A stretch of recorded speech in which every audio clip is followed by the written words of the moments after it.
এরকম স্বচ্ছ সবুজ চা পাতা থেকে কখনো গ্রিন টি বানিয়ে খাওয়ার কথা ভেবেছেন? নর্মালি তো আমরা এই চায়ের পাতার কুঁড়িগুলো উঠিয়ে ইন্ডাস্ট্রিতে বড় বড় মেশিনের মাধ্যমে চা পাতা তৈরি করে থাকি।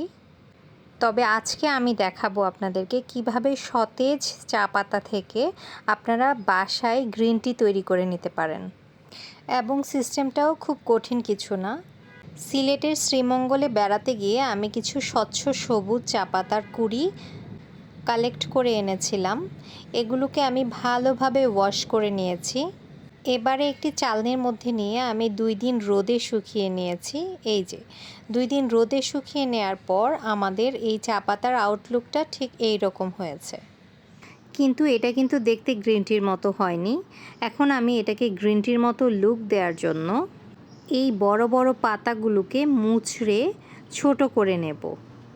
অর্থাৎ এগুলোকে আমরা খুব ভালোভাবে হাতে মুচড়ে ছোট ছোট পিসেস করে নেব। যেহেতু রোদে শুকিয়ে এগুলো খুব ভালোভাবে মুচমুচে হয়ে গিয়েছে, তাই এই কাজটা কিন্তু আমাদের জন্য অনেক অনেক বেশি ইজি হয়ে গিয়েছে। দেখেন বেশ কিছু সময় ধরে মুচড়ে নেওয়ার পর এই যে আমাদের পাতার আউটলুকটা এমন। এক্ষেত্রে আমার মনে হচ্ছিল কিছু পাতা এখনও আস্ত রয়ে গিয়েছে, তাই আমি এখানে আমার আরেকটি মেথড অ্যাপ্লাই করেছি। আর তা হলো হাতের তালুতে কিছু পাতা নিয়ে এভাবে ম্যাশ করে নেওয়া। খুব ভালোভাবে মুচড়ে যখন আমরা এটাকে ম্যাশ করে নেব, ম্যাশ করতে করতে দেখবেন যে ঠিক দেখতে আমাদের বাজার থেকে কেনা গ্রিন টির মতো লুক চলে এসেছে। বাস টানা, তৈরি হয়ে গিয়েছে আমাদের হোমমেড গ্রিন টি। আমাদের এই গ্রিন টিটা তৈরি করতে কিন্তু কোনো প্রকার মেশিনের প্রয়োজন হয়নি। আপনারাও কিছু চায়ের পাতা কালেক্ট করে এভাবে ন্যাচারাল গ্রিন টি তৈরি করে নিতে পারেন। এ পর্যায়ে আমি এরকম একটা জারে এই গ্রিন টিটাকে স্টোর করার জন্য নিয়ে নেব। আর এই জারগুলোতে স্টোর করলে পরে আপনারা 8 থেকে 9 মাস খুব ইজিলি এটাকে বাসায় রেখে রেখে খেতে পারবেন।